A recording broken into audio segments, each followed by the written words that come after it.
I gotta try to make up some time. Oh man. All right, I'm gonna give y'all a glimpse of what I'm looking at. One thing about this time of year that I really do enjoy is the fact that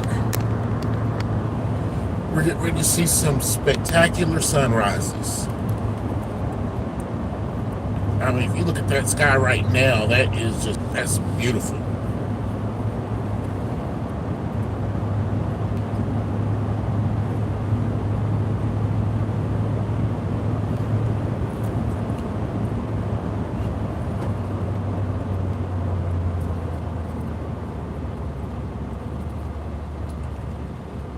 Oh goodness, you guys.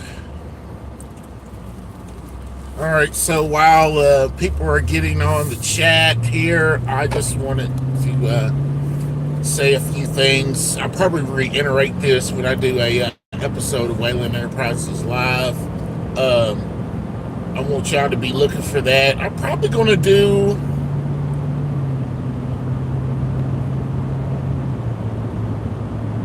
I might either do an episode of Wayland Enterprises Live tonight, or I'll wait until Tuesday to do that. But I might do it tonight. I don't know.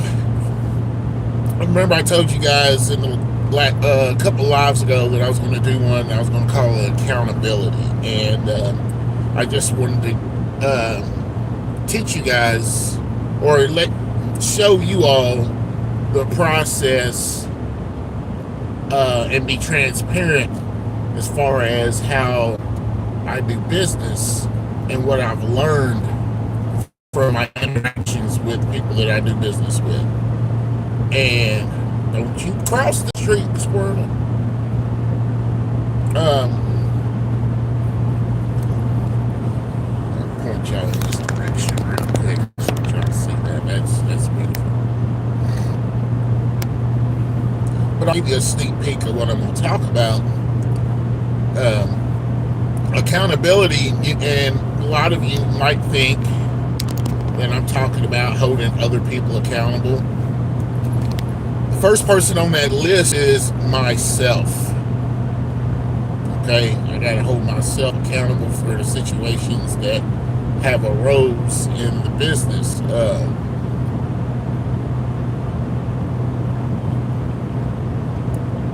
That's just what it is, and I'll go into further detail probably tonight. Of course, you got to hold the offenders accountable. So, I mean, those are the two main culprits that you have to hold accountable: is yourself and then the offenders. And what I mean by holding yourself accountable, you got to ask yourself,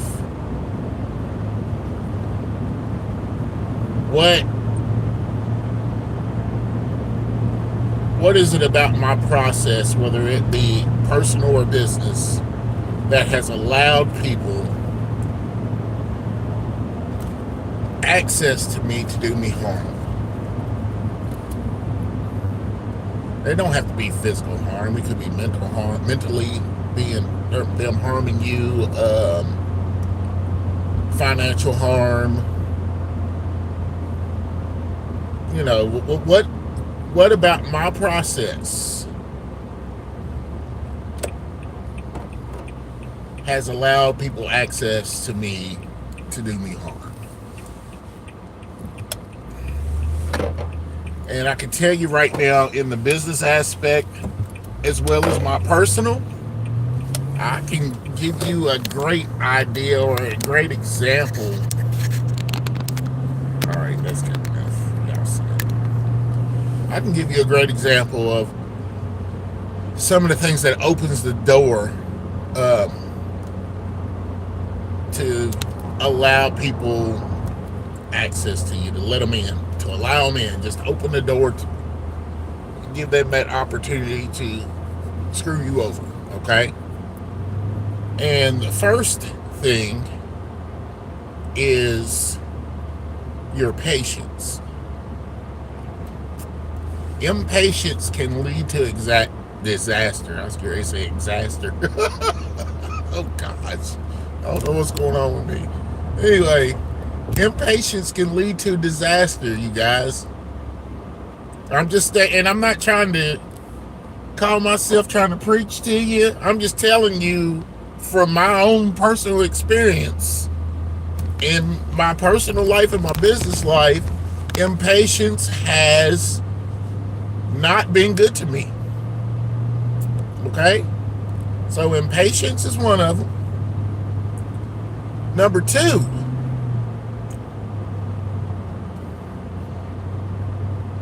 I don't know if any of you all could guess number two or not, but number two is another common mistake. Being too trusting.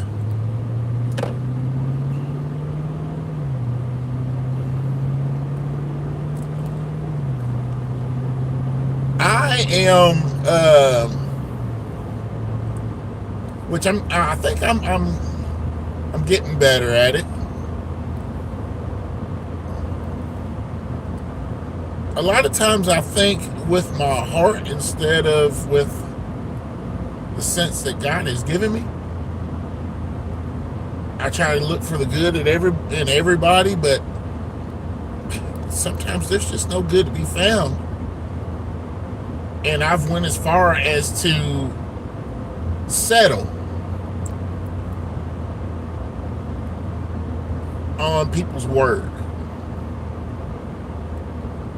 And I've gotten better at that, but there's a certain situation that we have gotten, well, I'm gonna say we, that I'm in right now, that those two elements has reared their ugly head, and that's impatience and too trusting.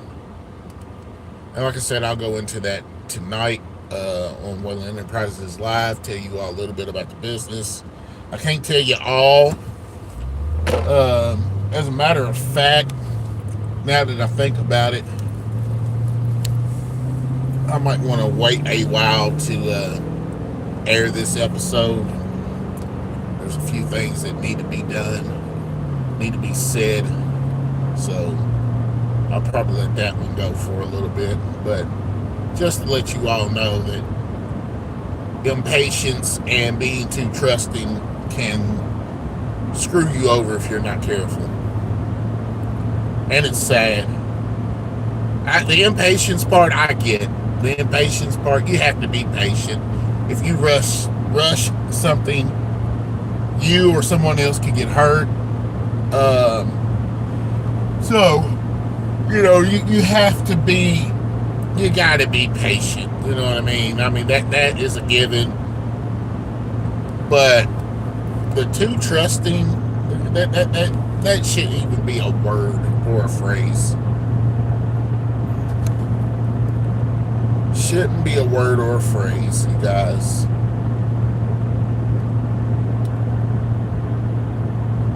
It's sad you can't trust people to keep their word.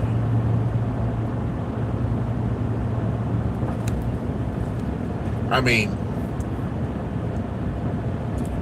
let's just say, for instance, let's say that I start my own driving company, okay? And I'm able to talk someone into giving me money up front before I do the work for them, and they're counting on me to pick them up at a certain time and drive them to a destination and be there waiting for them when they get off or get out of their appointment and drive them back home. Okay, they've paid me for the day. And I tell them, yeah, I got you. You know what I'm saying? This is how much it's going to cost. This is how much I want up front for gas, food, whatever. And then I decide, or I get other calls. and it's for the same day. And I'm trying to figure out ways to work them in. And some of the ways that I work them in, it screws my first customer.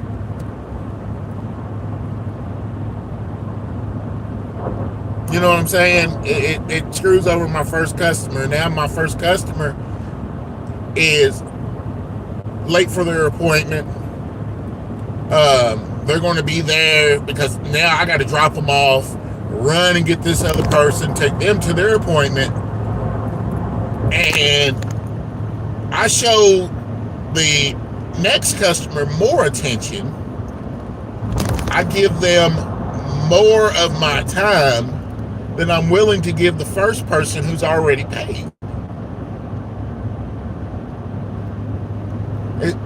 Would I be right for that?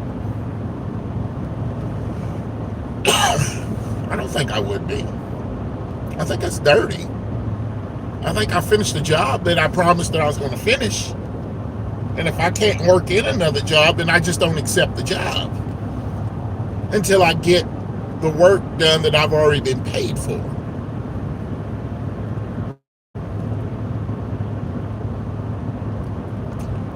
That's just what's on my mind. Yeah, that might have been way too much information. It wasn't in code.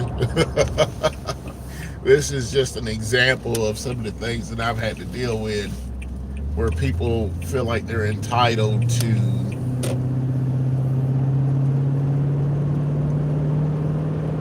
they just feel entitled. No remorse whatsoever.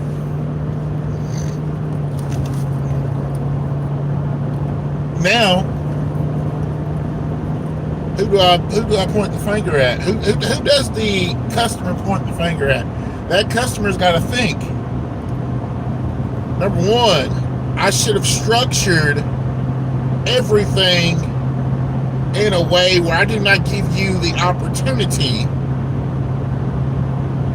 to do me harm.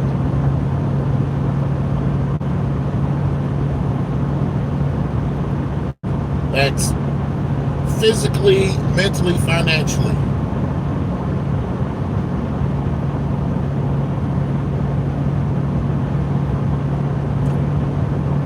So,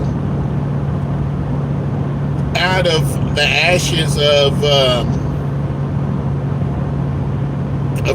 dealing with certain situations has come a new perspective of how to conduct business on my end, which is greatly appreciated. Greatly appreciated. Yeah, business will not be conducted the same way, whether it be personal or professionally. It'll never be conducted the same way again. And that's called learning. You know what I'm saying? You got to learn. You got to be able to decipher, discern. You got to be able to learn from your mistakes. And then you got to learn, as hard as it is, that's beautiful. As hard as it is, you also have to learn not to point the finger. Because you got to take inventory, so to speak, or what's the word can I use here?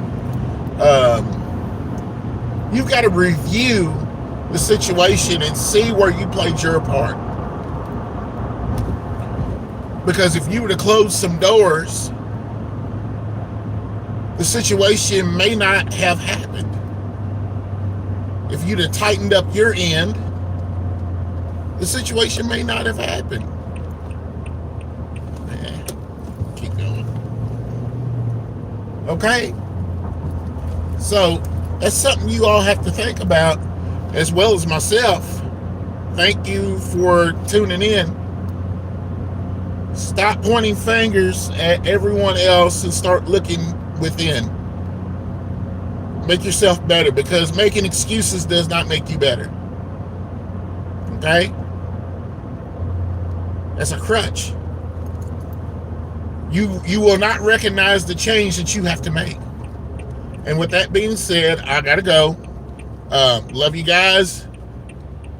If everybody's a servant, everyone gets served. Okay?